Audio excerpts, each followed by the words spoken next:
con nosotros queda el coronel Villamarín Pulido.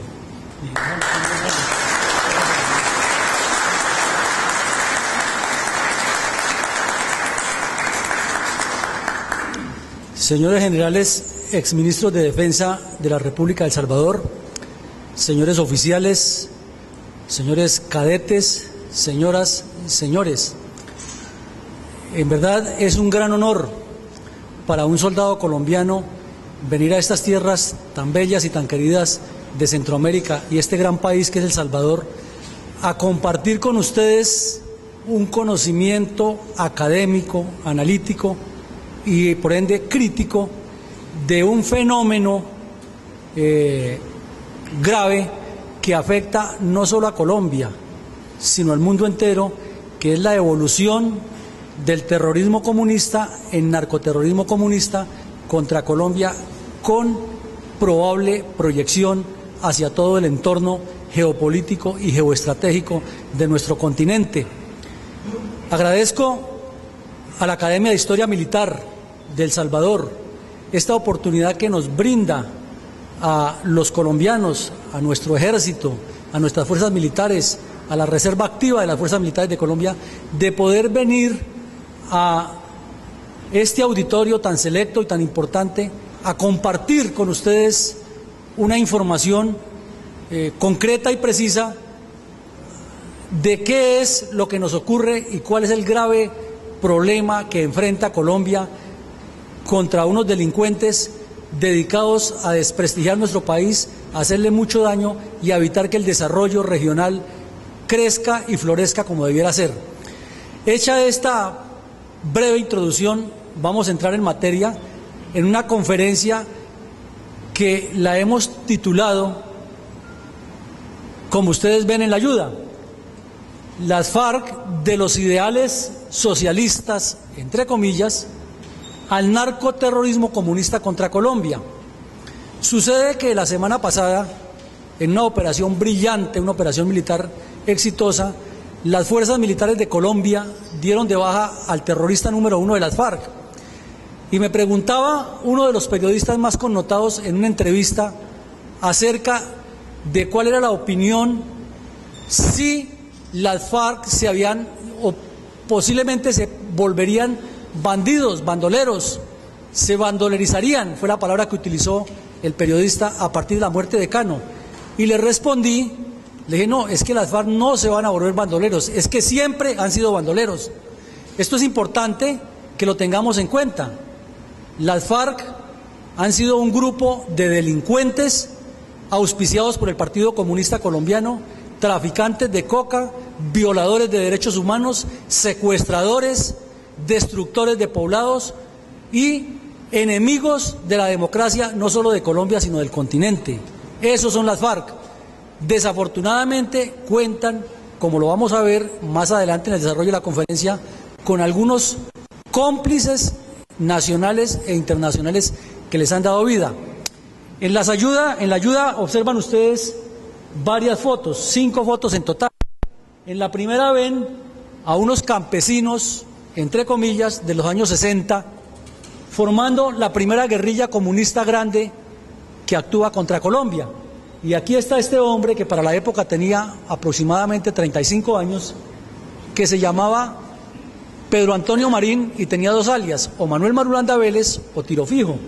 Y aquí están 3 de los bandidos que formaron con él la primera agrupación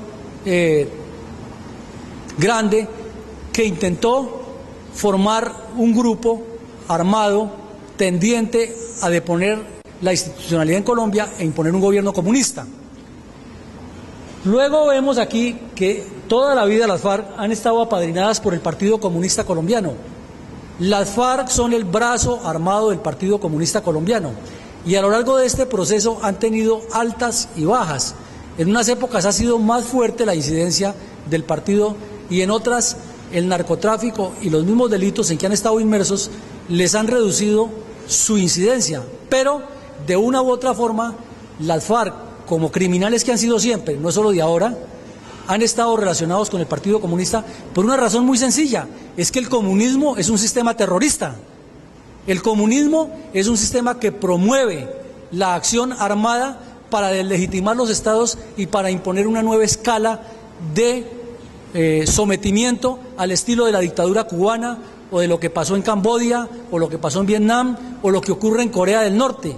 No es que el comunismo tenga una visión de cambio, porque si tuviera una visión de cambio, Cuba sería más adelantada que Estados Unidos, y ustedes saben que es lo contrario. Entonces, esta relación de las FARC con estos campesinos es muy directa y hay una asociación permanente entre la guerrilla comunista que está en el monte y entre el Partido Comunista en la ciudad, que organiza los núcleos de apoyo, los grupos de solidaridad y todo el desarrollo logístico y de inteligencia para esta guerrilla a lo largo de casi 50 años que llevan de existencia.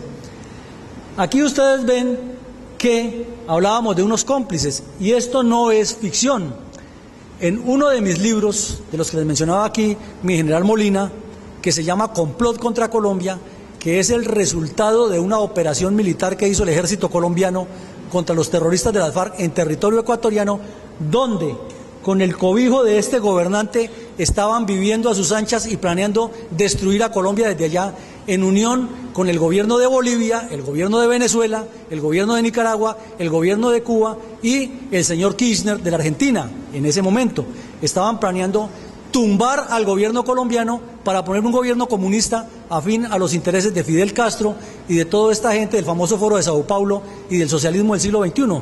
Las cosas hay que llamarlas por su propio nombre, y esa es la realidad.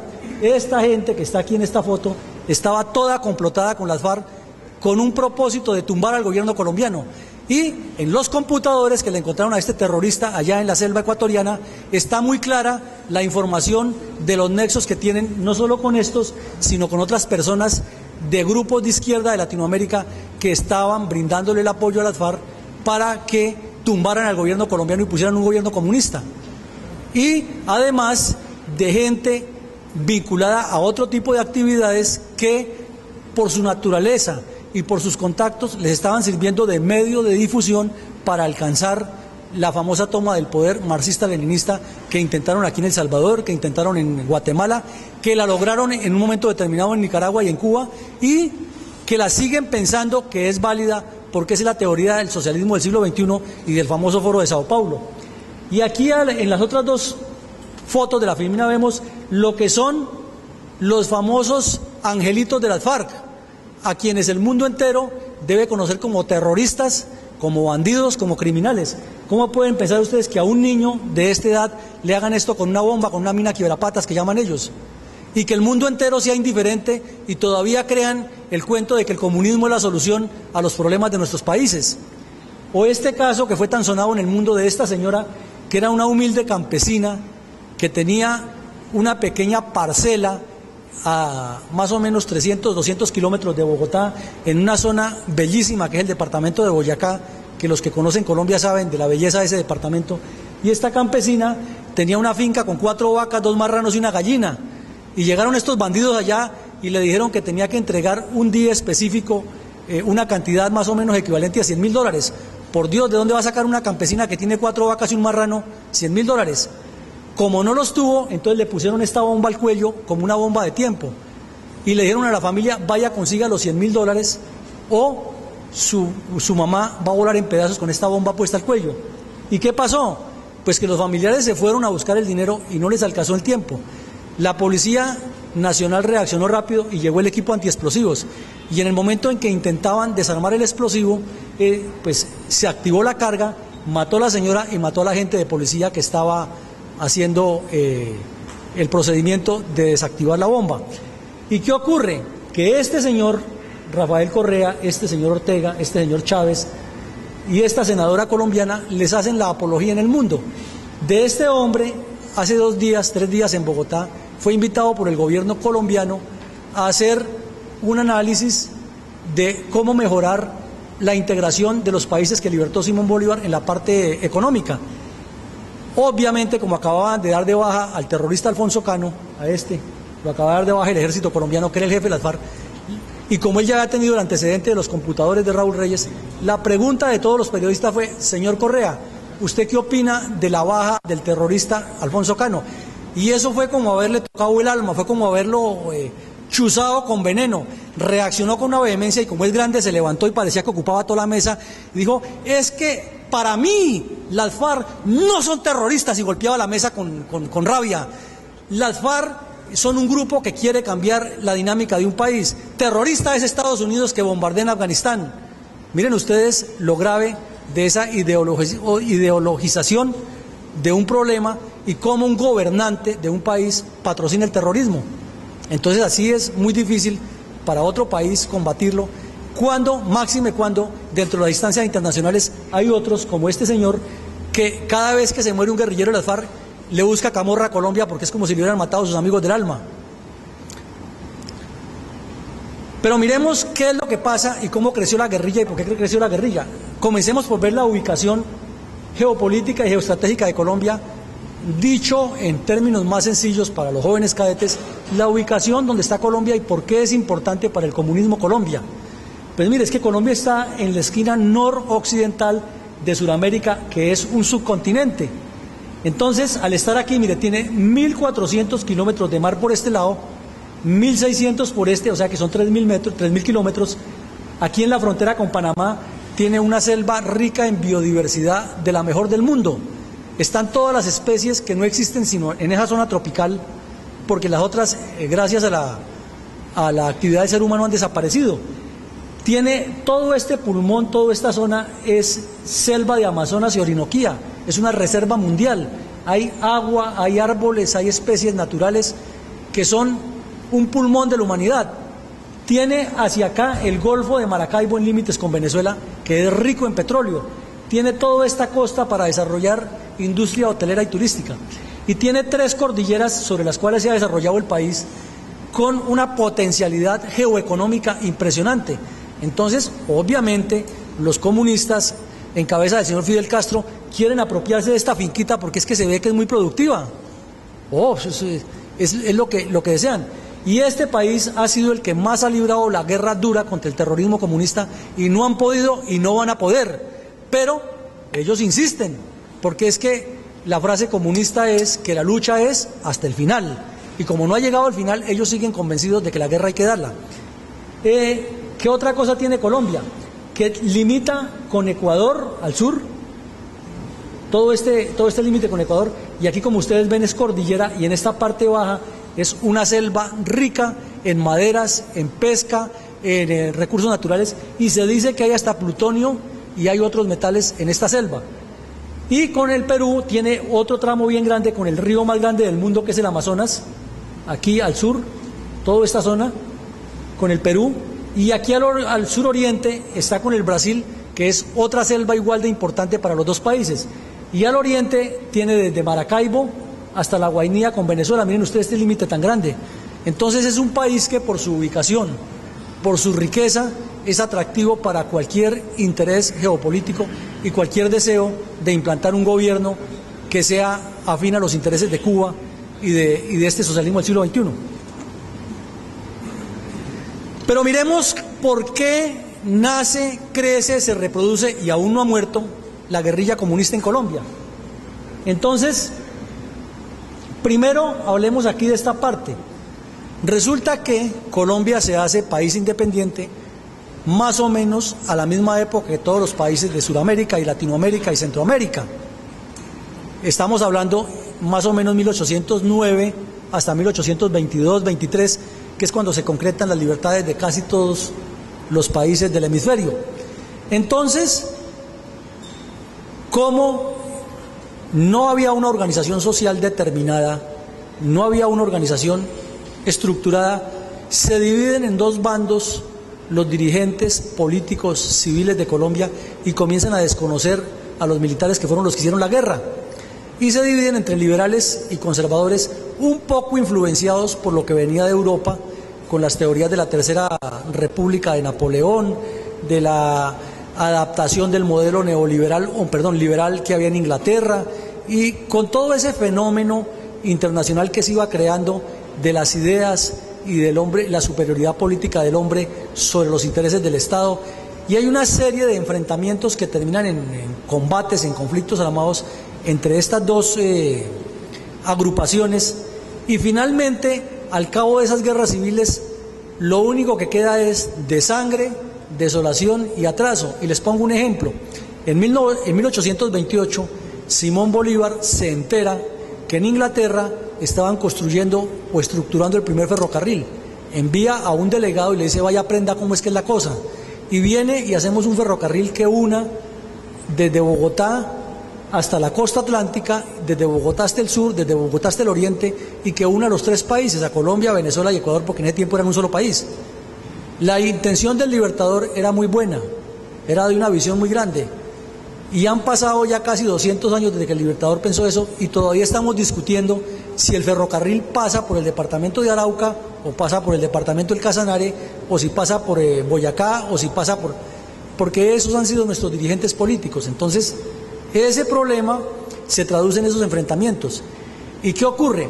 Que en 1917 triunfa la revolución bolchevique comunista en la Unión Soviética, en Rusia, que no era la Unión Soviética en ese momento, en la Rusia zarista, se imponen y comienzan a expandir el comunismo hacia el mundo. Colombia, por su ubicación, inmediatamente entra en la mira de esta gente. Dice, vamos a desarrollar un proceso revolucionario rápido, con obreros, con campesinos y con toda la gente, para tomarnos el poder en Colombia y poner un gobierno comunista allá, que sea satélite de la Unión Soviética para controlar el mundo entero, porque era que el objetivo de la Unión Soviética era controlar el mundo entero, y Colombia estaba en esa mira. Entonces, inician todo un trabajo político sobre las masas campesinas que estaban inmersas en este problema de las guerras civiles, y llegan a decirle a los campesinos, es que ustedes tienen que aterrizar, la pelea no es entre liberales y conservadores, la pelea no es de ricos, no es de terratenientes y minifundistas, la pelea no es entre el que está de acuerdo con el dirigente X y el dirigente Y, la pelea a partir de la fecha es entre ricos contra pobres, una lucha de clases.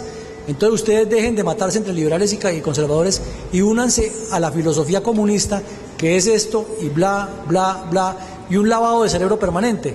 Entonces van unos comisarios políticos y entrenan a la gente ideológicamente y la van convenciendo, y otros vienen y aprovechan ese acumulado que hay de experiencia armada en tanta guerra civil y lo utilizan con la doctrina de guerra de guerrillas y hacen una sola amalgama y forman una guerrilla muy activa que aparece en el año de 1964 con el nombre de Fuerzas Armadas Revolucionarias de Colombia, FARC. Entonces, ¿qué ocurre? Que las FARC vienen a representar, en teoría, el movimiento que va a liberar a Colombia de esa opresión de los capitalistas contra los pobres. Pero a muchas personas que dicen, es que las FARC tuvieron ideales antes y ahora no los tienen, les quiero aclarar una cosa. Entonces, antes el ejército colombiano combatía contra gente que tenía razón y el que estaba equivocado era el ejército colombiano. Una. Y la otra, que no sabe la gente, el señor Tiro Fijo o Manuel Marulanda, el que ustedes vieron ahí sentado, el campesinito de la gorra, el tipo venía de esas guerrillas liberales de hacer unas barbaridades terribles, y se las resumo tales como esta: entrar a un pueblo, él era liberal en ese momento antes de ser comunista, entrar a un pueblo y decapitar a los hombres, y les decían que les hacían, lo llamaban los collarejos, porque les rompían aquí con un cuchillo la garganta, les sacaban la lengua y a veces les cortaban los órganos genitales y se lo metían en la boca. Eso lo hacía el señor Tiro Fijo cuando era liberal, contra los conservadores, y los conservadores naturalmente le devolvían a los liberales con la misma moneda esa barbarie. Eso es historia que ocurrió en la desafortunada Colombia. No eran todos los colombianos los que estaban comprometidos en eso, pero ocurría en esas facciones y en esa guerra. Entonces Tiro Fijo se convierte en comunista, ¿y qué pasa? Que el que ha sido no deja de ser. Y entonces, entre 1964 y 1970, Tiro Fijo dirige una horda de bandidos, ladrones, atracadores, que se metían a las fincas y si no les pagaban la cuota extorsiva le prendían candela a las fincas, a las reses, las bañaban con gasolina y les prendían candela y mataban a esos animales allí para hacerle el daño a los propietarios de las fincas. Y en las carreteras donde subían los buses o los carros que llaman escaleras en Colombia, no sé cómo los llamarán aquí en El Salvador, de esos buses que usan los campesinos, que son abiertos y que suben los costales del mercado, y chivas le dicen también. Allí bajaban a todo el mundo, les robaban las joyas, el dinero y fusilaban 2 o 3 personas. Tiro Fijo bajó de un bus a 2 monjas y como eran supuestamente del clero retardatario, las fusiló en un pueblo que llama Inzá, Cauca. Y luego tranquilamente sacaron un comunicado del Partido Comunista diciendo que ha sido una pequeña equivocación. Y les estoy hablando de 1964. Pero como la historia no se escribe, entonces aparece el cuento que las FARC nacieron como un movimiento ideológico que pensaba en los cambios y en la reconstrucción de la sociedad, y eso es falso. Las FARC han sido bandidos y terroristas y criminales desde que nacieron hasta sus días. Entonces, en esta etapa de la barbarie crónica entre 1964 y 1970, las FARC mantienen esa línea violenta y criminal, pero el Partido Comunista, que estaba muy alimentado desde la Unión Soviética, comienza a apretarle las tuercas y decirles, no, pero ustedes tampoco se pueden desfasar con eso. Entonces ahora ustedes lo que tienen que hacer es una acción de masas popular armada contra la oligarquía, y comienzan a hacer actos de terrorismo comunista, que vuelve a ser la misma cosa. Ya se cuidan de esa barbarie de cortarle a la gente el cuello, pero siguen asesinando personas. Entonces ahora ya lo llaman la justicia popular revolucionaria, y entonces llevan a un civil campesino a quien le encomiendan una misión, por ejemplo, de conseguirle remesa, de llevarles a los campamentos, y si la persona no se la llevó o no le escupió comer, simplemente lo llaman y le hacen un consejo de guerra. Imagínense los bandidos haciendo consejo de guerra como si fueran militares, y fusilan a los campesinos, y entonces le aplican la justicia revolucionaria. Ese es el terrorismo comunista, que va desde 1970 hasta hoy. Siguen haciéndolo, porque siguen cometiendo ese tipo de barbaridades. Lo que pasa es que los gobiernos han sido insuficientes e incapaces de poner las demandas internacionales para que estos bandidos sean juzgados, no solo ellos, sino los que los apoyan. Esa es la parte complicada, porque es que las políticas internas de cada país tienen un montón de ires y venires que no dejan que las cosas funcionen. Pero ¿qué ocurre? Que dentro de este periodo de 41 años aparece una nueva circunstancia. Los carteles de la droga en Colombia, el de Medellín y de Cali, fueron posicionándose del control del narcotráfico, y las FARC inicialmente van y los acompañan en el proceso de cuidar las fincas, de cuidar los laboratorios, de cuidar los cultivos, las caletas, de prestarle seguridad a los narcos para que se muevan, no les pase nada.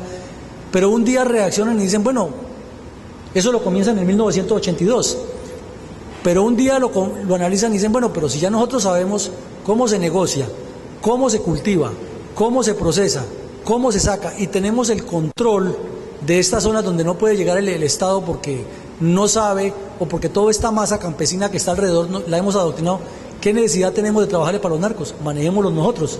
Entonces las FARC se vuelven narcotraficantes. Entonces viene esa mixtura. Practican el terrorismo comunista porque siguen convencidos que a Colombia hay que manejarla con un gobierno comunista. Y ya tienen terrorismo, entonces ya son dos, y ya tienen narcotráfico, entonces ya son dos elementos que configuran el narcoterrorismo comunista, que va desde 1982 a 2011. ¿Por qué 1982? Porque en ese momento se hace la 7ª conferencia de las FARC, que es como la más rica y la más obsesiva por la toma del poder. Y allí analizan, ¿nos metemos al narcotráfico o no nos metemos al narcotráfico? Entonces hay dos líneas, como suele suceder en las organizaciones humanas, pero triunfa la línea de que hay que meter el narcotráfico, y en las FARC las decisiones son colectivas, y lo que se acuerda colectivamente se aplica, y los demás comienzan a actuar en ese sentido. En uno de mis libros, que llama El cartel de las FARC, está descrito totalmente ese proceso, en detalle, cómo se fue dando, cuáles fueron los elementos que los condujeron y cuál es la ambición de ellos. Hay un principio maquiavélico que dice que el fin justifica los medios. Entonces, en esa conferencia acordaron que el narcotráfico no tenía que ser un fin, sino un medio, pero los hechos han ido demostrando que les convirtió también en un fin. Esa es una realidad. Miremos que paralelo con este desarrollo, las FARC tienen un plan estratégico, y esto es lo que las ha hecho sólidas. Entonces sí hay una relación con el comunismo, sí hay un interés comunista, pero hay un interés narcotraficante, porque quieren tomarse el poder. ¿Y qué ocurre? Que dentro de este plan estratégico de la toma del poder, que está resumido en estos 3 libros que son de mi autoría, Complot contra Colombia, que ya les explico qué es, Operación Jaque y Operación Sodoma, paso a paso queda muy claro cuál es el plan estratégico de las FARC. Para llevarlo a términos muy sencillos, ¿qué es el plan estratégico de las FARC? Es la hoja de ruta o el derrotero que han trazado tanto el Partido Comunista como el Secretariado y el Estado Mayor de las FARC para tomarse el poder. ¿Cuál es la diferencia entre secretariado y Estado Mayor? Que el secretariado es un grupo de 7 personas permanentes, que es como el directorio político estratégico de las FARC. Son 7 bandidos que tienen el control de la dirección total de las FARC. Y el Estado Mayor son representantes de todas las cuadrillas que están regadas a lo largo y ancho del país, como ustedes lo veían, que asisten a una reunión para aprobar las propuestas del Estado Mayor, para llevar nuevas propuestas y refinar las técnicas del propósito de avanzar hacia la toma del poder y hacia la instalación de un gobierno comunista, no importan los medios que se utilicen. Entonces, por ejemplo, en este, les hablaba, el famoso libro de los computadores de Reyes. ¿Qué ocurre? Que la guerra colombiana, en la medida que fue creciendo, tanto en hombres como en armas, como en contenido, llegó a un nivel político estratégico y traspasaron las fronteras ya no solamente las cuadrillas desarmadas, porque desde sus principios las FARC han enviado emisarios a muchas partes del mundo a buscar solidaridad, apoyo, a encontrar, por ejemplo, que en Quito, Ecuador, les atendieran en los hospitales a los guerrilleros heridos para que estuvieran libres de toda presión del gobierno colombiano, y a buscar redes de apoyo logístico para que las armas les entraran por allí, las municiones, los explosivos, igual por Venezuela, igual por Brasil. Ustedes vieron, son fronteras muy amplias. Entonces, ¿qué ocurre? Que el gobierno colombiano encuentra que el gobierno ecuatoriano tenía, el señor Correa, tenía escondido en el Ecuador, en la selva ecuatoriana, a Raúl Reyes y lo protegía, y que su ministro de Seguridad Nacional y del Interior estaba dialogando con este bandido de tú a tú, de jefe de Estado a jefe de Estado, mejor dicho.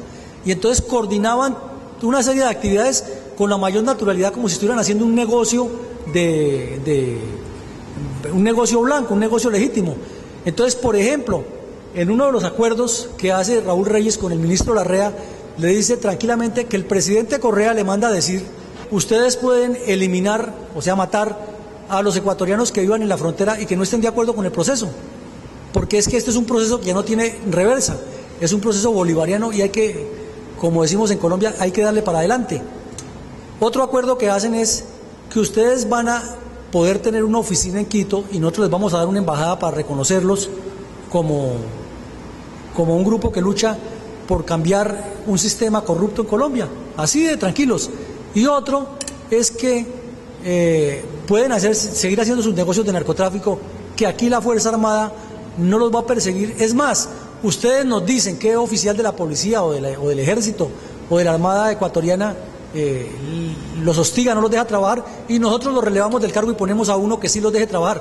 A ese nivel, a esa gravedad llegó esa situación.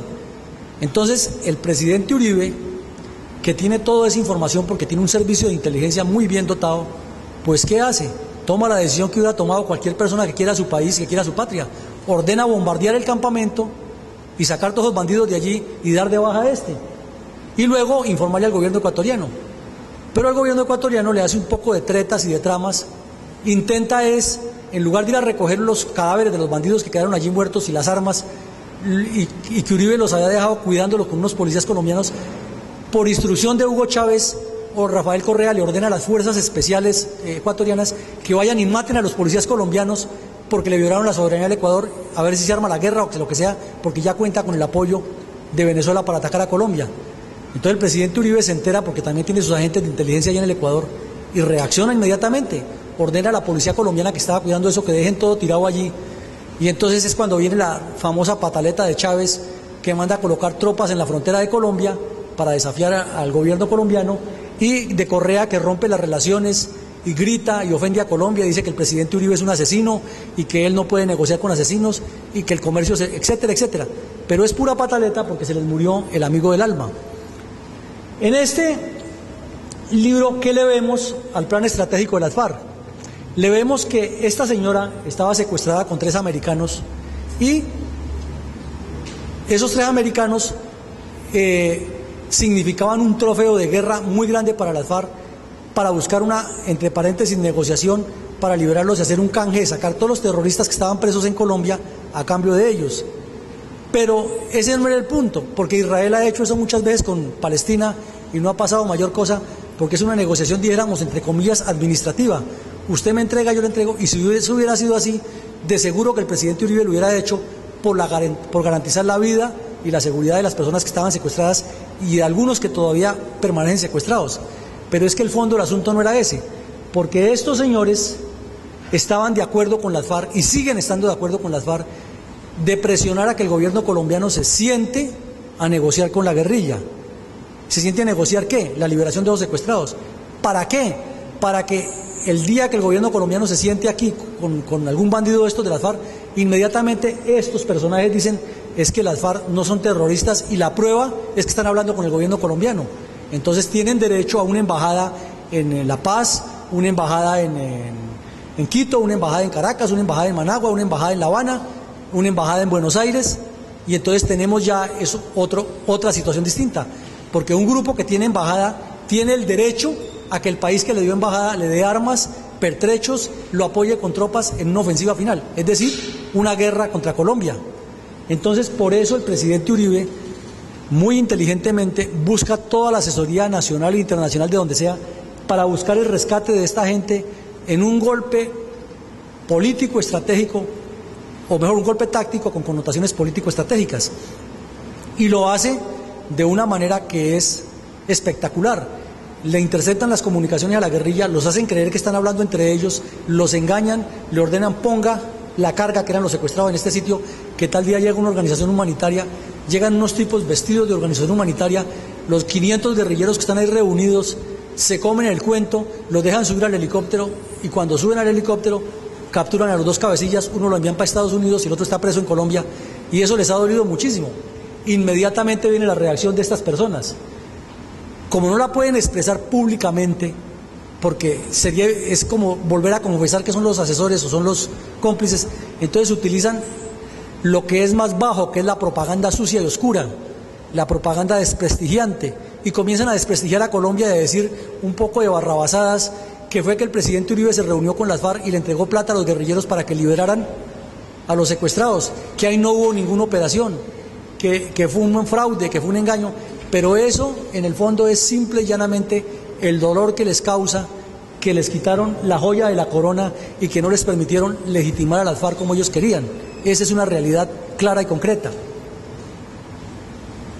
Y en este libro de la Operación Sodoma está muy clara otra parte del plan estratégico de las FARC, que es toda la parte armada, cómo la tienen prevista y cómo la tienen articulada para ir desarrollando un proceso hacia la toma del poder. Y entonces este hombre que nace en la guerrilla, crece en la guerrilla, no conoce ninguna otra opción de vida que el terrorismo, es el que dirige y maneja todo ese esquema de grupo armado, cuadrillas, ubicación geográfica, ubicación de grupos en distintas partes del país, con el propósito de crear un movimiento muy grande campesino de masas armados que se tomen el poder y pongan un sistema comunista. Se convierte en una obsesión para el gobierno colombiano porque es una persona muy importante dentro de ese plan estratégico. Y producto de un trabajo de inteligencia que es espectacular, un capitán de la policía con un sargento se infiltran como supuestos vendedores. Al capitán lo descubre este tipo y no duda un minuto en arrancarle las uñas de las manos y fusilarlo a sangre fría en una carretera. Lo fusilan, pero al sargento no lo descubren. Y el sargento, en memoria de su capitán, con un afecto y una lealtad que raya todos los límites del heroísmo, se queda dentro de la guerrilla y enamora a una guerrillera que es de una estructura más cercana al tipo. Y logra infiltrarse y pasa a esa estructura hasta que al fin ubica dónde queda el campamento de este hombre y le coloca la tecnología precisa para que la inteligencia satelital lo ubique. Y en una operación que es paradigmática en la historia militar del mundo, vienen los aviones de la Fuerza Aérea y bombardean un búnker donde este hombre estaba escondido a más de 4 metros debajo de tierra, con una capa de concreto armado de más o menos 1,20 de ancho. Y le bombardean de una manera tan intensa que el tipo no alcanza a salir de ahí y la destrucción interna de todo ese concreto lo atrapa y muere asfixiado como debía morir este bandido. Entonces, ustedes ven, el plan estratégico de las FARC es mucho más avanzado y todo alrededor del narcotráfico, el terrorismo, y de una ideología que no quiere ceder y que está convencida que puede cambiar la historia de la humanidad.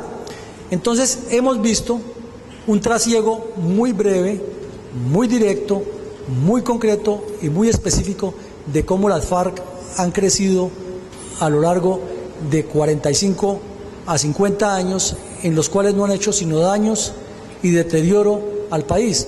Si vamos a mirar lo que han realizado dentro de su desarrollo, es aterrador.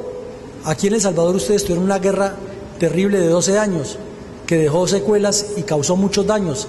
En Colombia, por su dimensión geográfica, por su extensión, por su amplitud y por la cantidad de gente y por la misma visión que tienen ellos de que no pueden ceder, como le tocó a los terroristas aquí en El Salvador, desmovilizarse, sino que ellos sí pueden lograr lo que no lograron en otros países, se han dedicado a hacer cosas atroces, pero atroces son de atacar un pueblo pequeño, que en Colombia los hay como aquí en El Salvador, pueblos rurales de gente tranquila, donde hay 5 o 6 policías que mantienen el orden público, que la gente, los borrachos no se saquen los machetes a matarse, que no pelee el vecino con el otro vecino, que el inspector de policía necesita traer a alguien para una declaración, entonces lo manda a traer con la policía.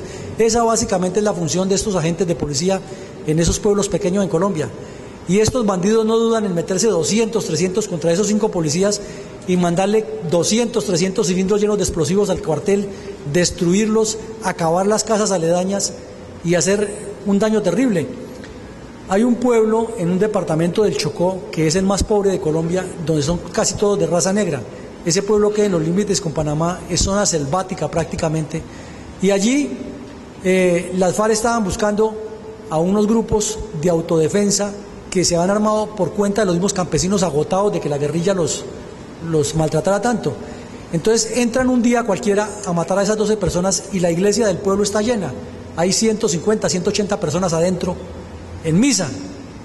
Entonces esos grupos de autodefensa, o mal llamados paramilitares, son 7 u 8 bandidos de esos que andan por ahí sueltos en la calle. Cuando ven que se les viene un grupo tan grande de 200 o 300 guerrilleros, la única opción que ven para salvarse es meterse a la iglesia a ver si en medio de toda esa población civil por lo menos les perdonan la vida.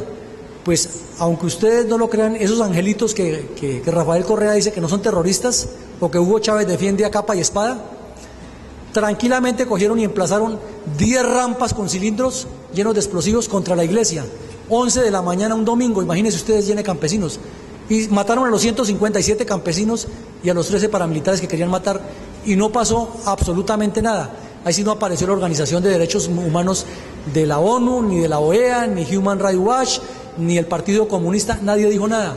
Y simplemente las FARC publicaron un comunicado que sí, que aceptaban la culpa de lo que ha pasado, pero que ha sido un error propio de la dinámica de la guerra. En el año 2002, este terrorista Alfonso Cano, que acaba de morir, secuestró a 12 diputados de la Asamblea del Departamento del Valle y se los llevó para el monte y los tenía en un sitio para hacer lo mismo del canje, buscando la legalización política de las FARC. Y da la instrucción, ¿o qué ocurre? En otra parte del país tenían secuestrado a un gobernador y a un exministro de Defensa. Entonces el presidente Uribe ordenó el rescate porque tenía la información precisa de dónde estaban. Pero ¿qué hacen los bandidos? En el momento que sienten los helicópteros encima, fusilaron a sangre fría al gobernador, al exministro y a 2 suboficiales que estaban allí secuestrados. Entonces, las familias de los otros secuestrados arman el escándalo y dicen: no queremos rescate militar. Y Cano a su vez le ordena a los guerrilleros que tienen cuidando, a los terroristas que tienen cuidando a los secuestrados del Valle, dice: el menor movimiento que haya de tropa, ustedes fusilan a esta gente y luego salen corriendo.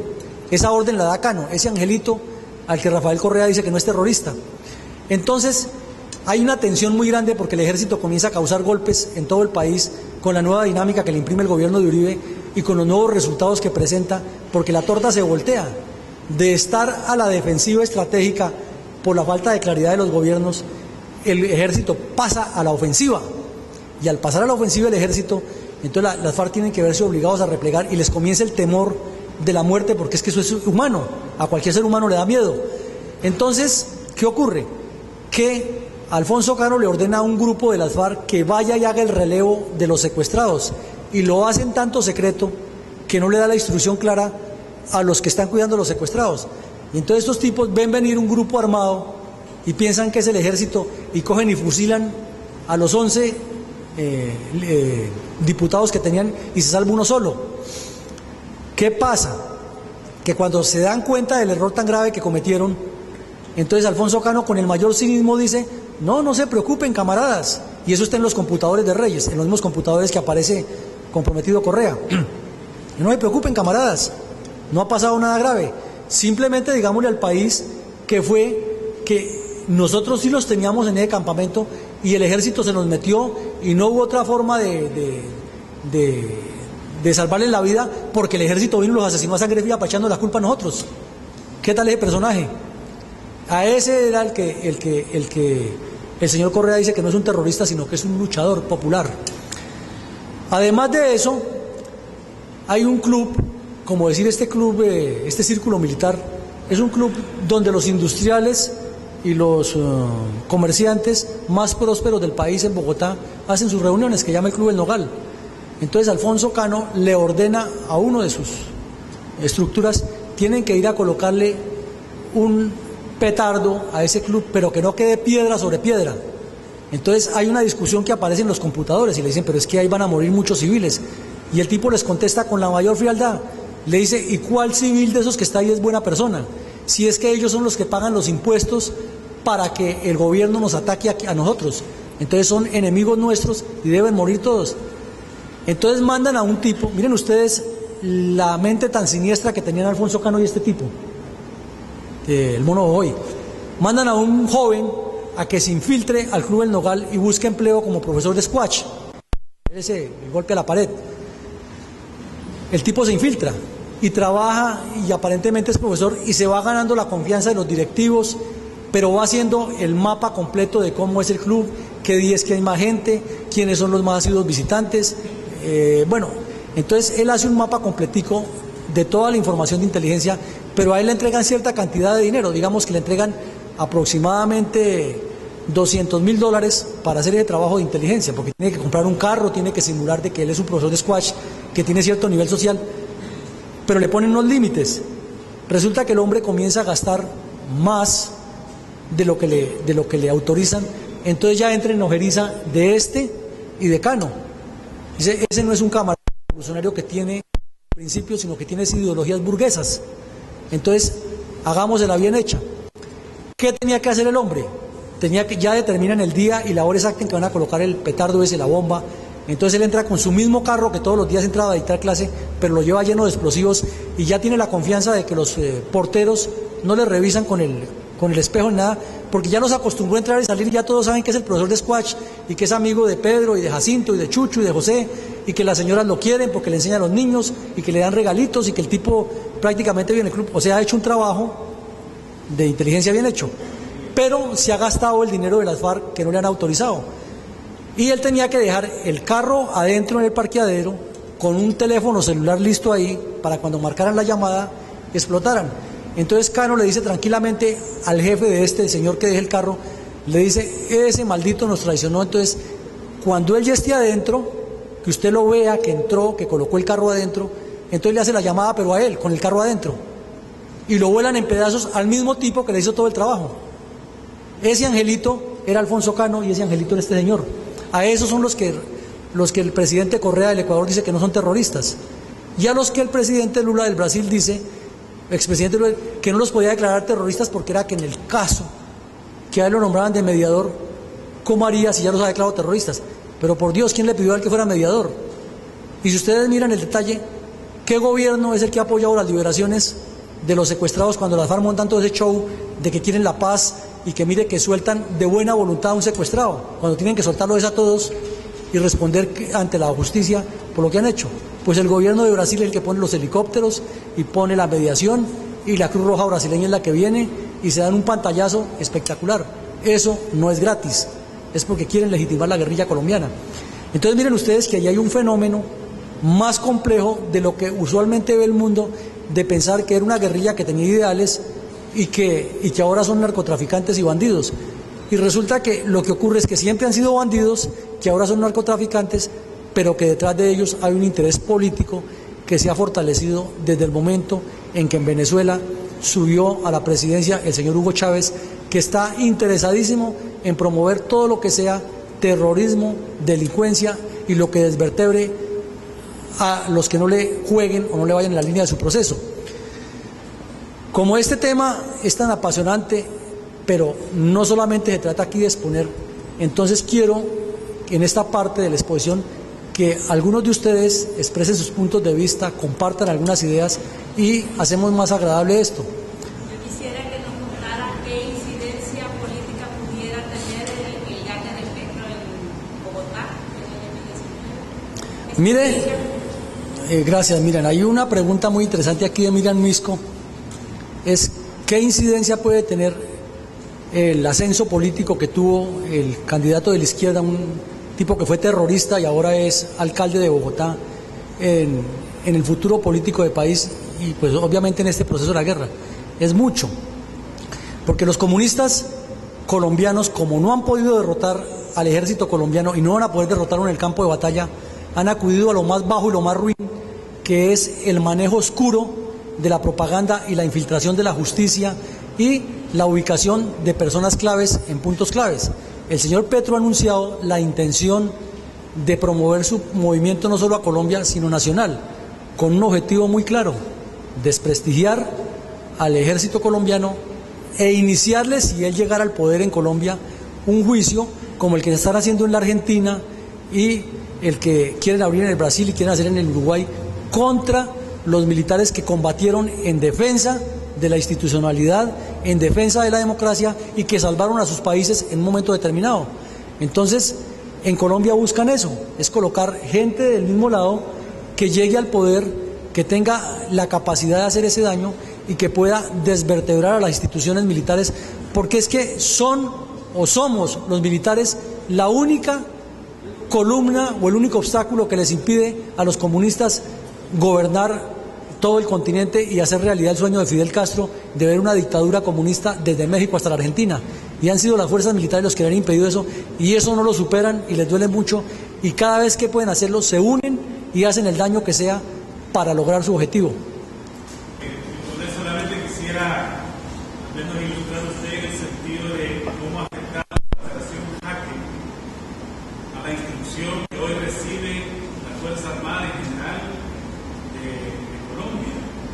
Si continúan con los mismos esquemas de instrucción, de capacitación, de oficiales, de tropa, o si la operación Jaque en sí ha transformado la lucha contra estas fuerzas insurgentes, estas fuerzas terroristas, y cómo ha influido precisamente esa operación a partir de ese momento hacia acá. Ya, muchas gracias, señor.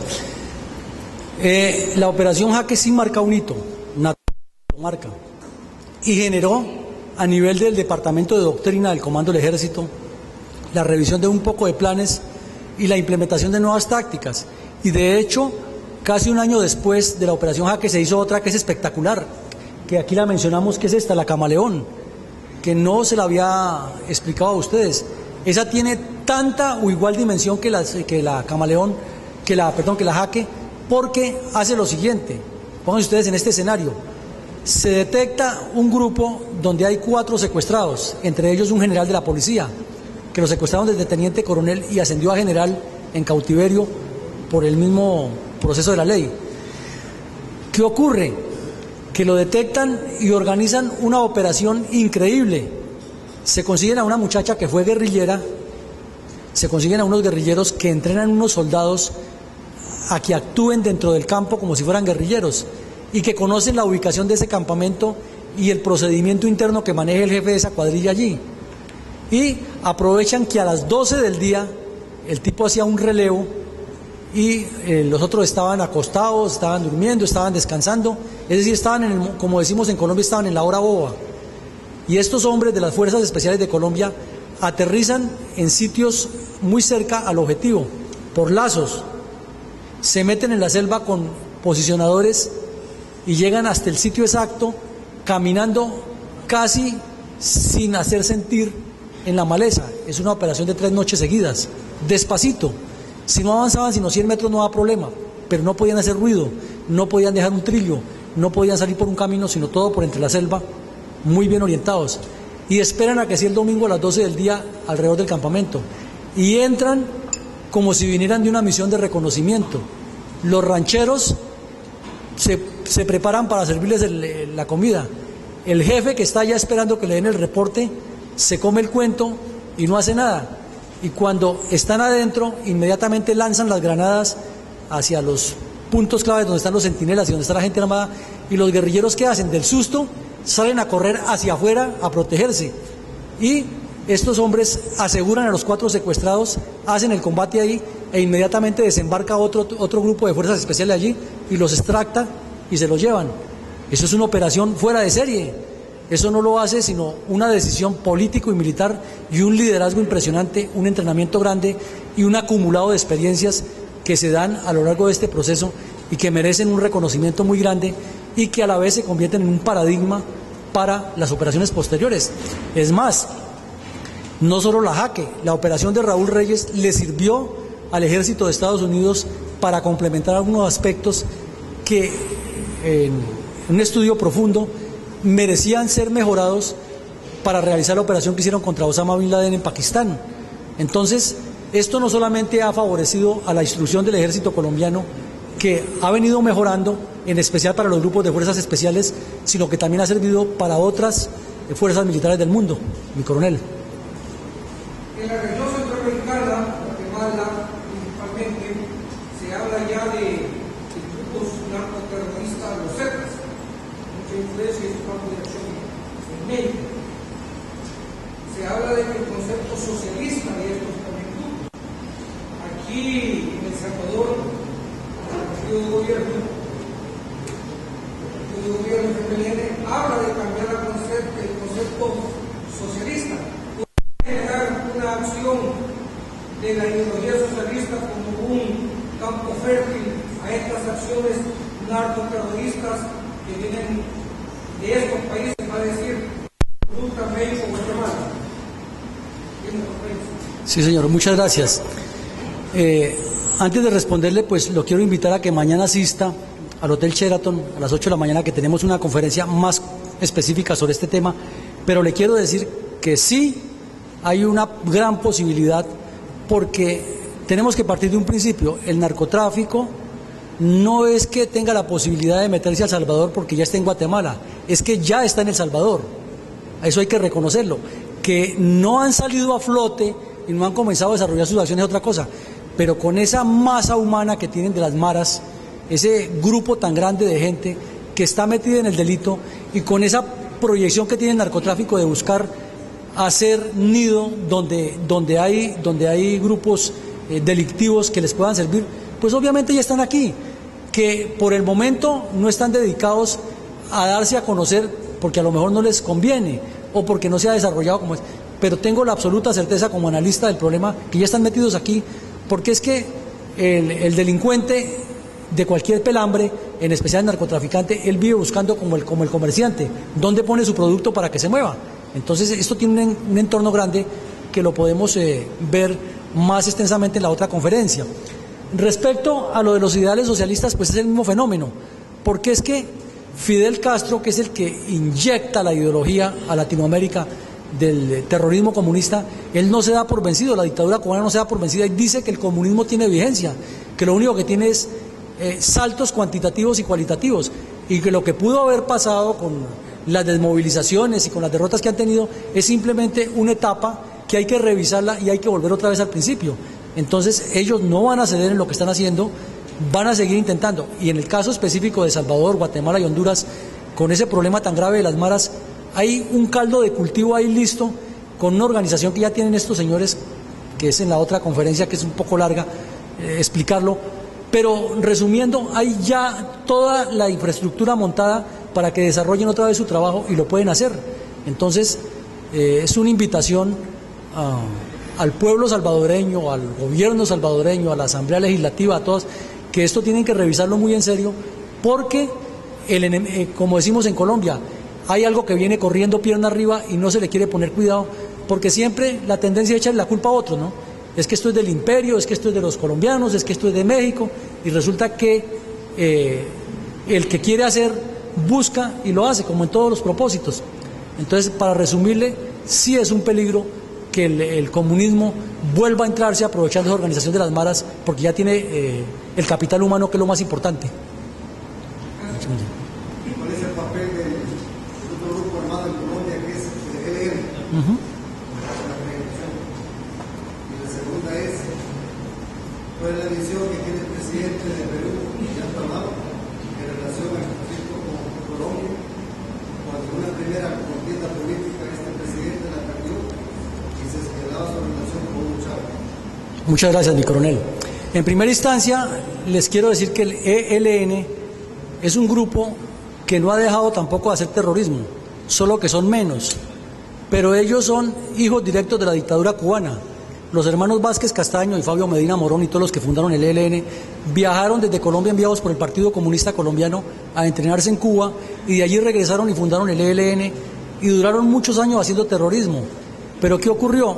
Que se pusieron a pelear con las mismas FARC, las FARC los mataron, les redujeron gente, y han estado en una de las etapas de que tratan de negociar con las FARC quieren cooptarlos porque es una fuerza importante, son más o menos 4.000 bandidos, y ellos quieren subsistir como un grupo de la teología de la liberación. Ellos tienen mucha cercanía con algunos sectores de sacerdotes jesuitas y de grupos que han estado vinculados con ese proceso de Latinoamérica, por un lado.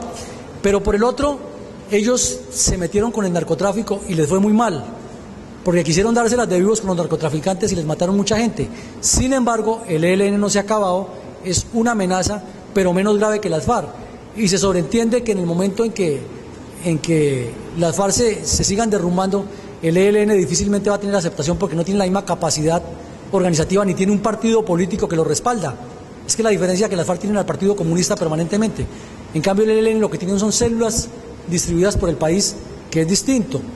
La otra es que el ELN desde hace muchos años decidió poner todos sus cabecillas, todos, en Venezuela, y allá viven también cobijados por Chávez. Entonces es diferente, porque las FARC sí tienen cabecillas importantes en Colombia y tienen una ubicación geográfica repartida a lo largo del país. En cambio, el ELN es la dirección en Venezuela y algunas cuadrillas en ciertos sectores del territorio nacional. Es diferente y por eso no han podido crecer tanto, pero siguen siendo una interferencia. Y en la segunda parte, respecto a cuál es la posición del señor Ollanta Humala, él mismo no ha sido claro, porque ya cuando se lanzó a la segunda elección para ganar, dijo que no se iba a meter con la empresa privada y que no iba a tener nada con el presidente Chávez, que él iba a hacer más bien un poco de una línea más abierta y moderada.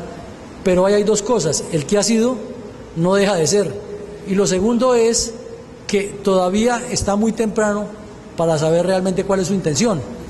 Entonces, no sé si con eso mi coronel le sea claro. Por ejemplo, las conexiones que hay de la FARC con el movimiento LTMN que solamente en el gobierno han sido posibles. Joaquín Villalobos visita Colombia y ahí están los nexos. ¿Cómo ha logrado la Fuerza Armada de Colombia protegerse o militarse de las amenazas de los organismos internacionales y los famosos derechos humanos? Que no sean encausados dos oficiales por general que tengan la oportunidad. Muchas gracias, mi coronel. Es que con esto de los computadores de Raúl Reyes hubo un problema, se lo decía anoche yo en un programa a alguien en entrevista, que hubo un buen manejo mediático y un pésimo manejo político. Y eso fue la realidad. El presidente Uribe hay que reconocerle y admirarlo y exaltarle todo lo que hizo, pero tuvo un buen manejo mediático de medios de comunicación con los computadores de Raúl Reyes, pero le dio un pésimo manejo jurídico, porque resulta que lo que ha debido hacer el gobierno colombiano es entregarle esa información a la Corte Penal Internacional, y entonces allí todas las personas que aparecen metidas en esos computadores hubieran tenido que responder no ante la justicia colombiana, sino ante la justicia penal internacional por apoyar un grupo terrorista. Pero resulta que Uribe cometió, entre los errores de cálculo, uno, que fue entregarle la copia de los contenidos de lo que decían del presidente Lula. Con Costa Rica, que el expresidente Arias también aparece muy comprometido allí, cometió el error de entregarle al gobierno costarricense esto, y el ministro Berrocal, que ustedes lo oyeron nombrar mucho, se le fueron las luces y se puso a destapar mucho el problema y lo destituyeron a Berrocal, y Costa Rica en apariencia manejó el problema internamente, pero no se supo qué pasó con eso. Con otros países ocurrió lo mismo, aparecen personas de diferentes países con serios comprometimientos con la guerrilla colombiana y el gobierno colombiano, ante esa tormenta de problemas que se armó con Venezuela y con Ecuador, decidió entregarle a los otros para que investigaran a ver quién era cierto o no era cierto, pero resulta que eso es como decir al gato, vaya, cuide ese queso antes de que el ratón se lo coma. Pasa como la famosa fábula de Pombo, que después se desaparece el queso y se desaparece el ratón también. El gato se come todo. Entonces, allí hay mucho que cortar. Respecto a lo de los derechos humanos, es otro problema que el alto mando militar colombiano le está planteando desde hace rato al gobierno colombiano y que se está buscando la forma de que el gobierno nacional colombiano asuma una responsabilidad más de fondo, porque es que los embajadores, que eso es una enfermedad de casi todos los países del mundo, los embajadores son muy buenos para la parte social, para la parte cultural, para el cóctel, para la relación interpersonal, para pasarla muy agradable, pero son muy despreocupados por defender a su país y por difundir ante el mundo la realidad de lo que pasa. Entonces tenemos casos concretos, por ejemplo, en Suecia, donde hay terroristas desmovilizados y no desmovilizados de toda Latinoamérica, de Argentina, de Chile, de Perú, de Colombia, de aquí de Centroamérica, que viven allá como reyes porque son asilados. Viven mejor que cualquier ciudadano. Y fuera de eso viven promoviendo el terrorismo y diciendo que los terroristas, por ejemplo, decía Alfonso Cano, que no era un asesino, sino que era una gran persona. Y los embajadores de Colombia, en lugar de estar haciendo la presencia en las universidades y donde necesita publicar eso, prefieren el silencio, que no les toque trabajar mucho, que la atención al público sea de 8 a 1 de la tarde y eso unos días, porque si es festivo en ese país no lo trabajan y si es festivo en Colombia tampoco, pero eso sí, que les digan que en la casa de tal persona hay un cóctel, pues tiene que ir al cóctel, que el embajador de otro país organiza un cóctel, tiene que ir a eso, pero nada de comprometerse con defender a su país. Entonces es un punto que la Fuerza Militar Colombiana le está tocando con mucha seriedad al gobierno colombiano porque nos están abandonando.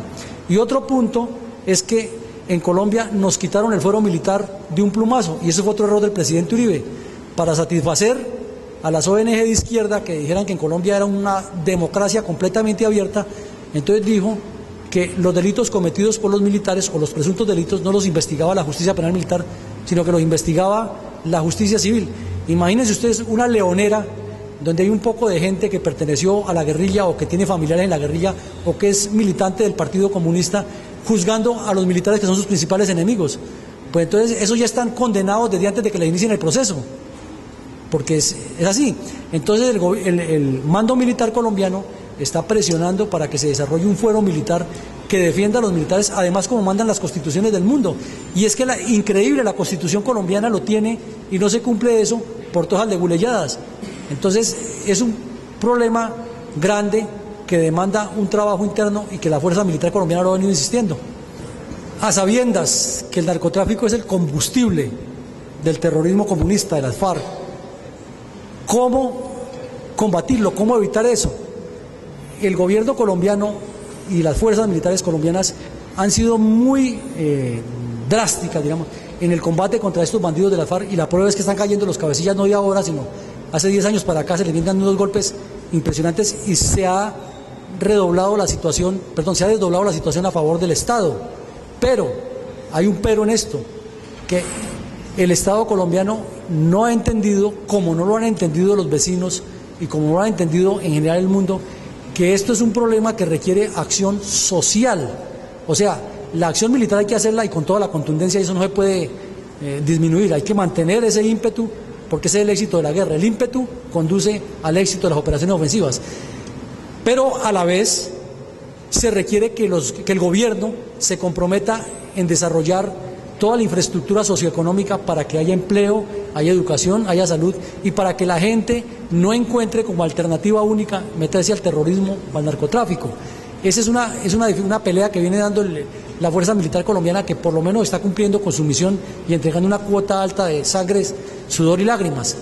Pero por otro lado tenemos un problema muy complejo, que es que eso no se resuelve solamente con Colombia. Se requiere primero que los países productores, que son también Bolivia y Perú, entren en esa lucha para combatir la droga. Y se requiere que los países consumidores la legalicen. Es que si la legalizan ya es una parte de la solución al problema, porque se acaba el negocio. Y negocio que no es rentable nadie lo hace. Porque es que la droga es rentable porque sale a un precio barato de Bolivia, de Colombia o de Perú, y llega a las calles de Boston, de Roma, de Londres, de Nueva York, de París, de Tokio, y se convierte en un negocio muy rentable porque se multiplica de una manera geométrica abismal. Pero además de eso, es que todo el continente se identifique con el problema, porque tenemos el gran problema con Venezuela y con Ecuador. En Venezuela las FARC y los narcotraficantes se mueven con la venia del gobierno venezolano como si nada. Y en el Ecuador tienen la complicidad del gobierno, que en lugar de combatirlos hace tratos con ellos. Entonces, es una dificultad, es una pelea que está dando Colombia en la parte internacional, y por eso les decía que ahí es donde estuvo el error del presidente Uribe de no judicializar esos computadores en la Corte Penal Internacional. Después de la operación Odiseo, ¿qué nos queda de las FARC y su apuesta a quien sustituya al sustituto de Cano? Muchas gracias, muy amable. El doctor Villacorta pregunta que después de la operación Odiseo, que dio de baja Alfonso Cano, ¿qué queda de las FARC y quién será su sustituto o qué será de su sustituto? Las FARC, como lo veíamos, tienen un plan estratégico, tienen una intención política de seguir creciendo, y por ahora van a utilizar a los pocos secuestrados que les quedan en su poder como el arma política, a ver si logran que los gobiernos estos proizquierdistas les den un apoyo. Y lo segundo que van a buscar es tomar retaliación con acciones terroristas aisladas, pero que produzcan algún impacto mediático.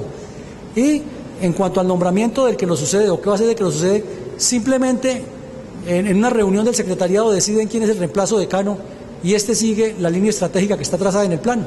No va a haber un cambio sustancial en eso, a menos que se les cause otra baja y otra baja, hasta que se les obligue a negociar en unas condiciones que sea el Estado el que ponga las circunstancias en que se negocia, y no el terrorismo.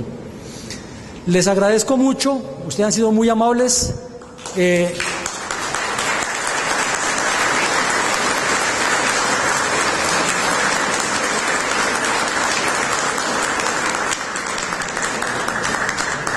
Muy amables. Le quiero agradecer nuevamente a mi general Molina, a los señores generales que nos acompañan, a los señores oficiales, a los jóvenes cadetes. También quiero decirles que los libros de mi autoría, que tienen todo este propósito de aclararle a la opinión mundial qué es lo que ocurre, están aquí afuera en una exposición. Quien desea que se lo autografíe lo puede adquirir, y con mucho gusto lo haremos. Nuevamente ustedes son muy amables, y que Dios nos bendiga a todos.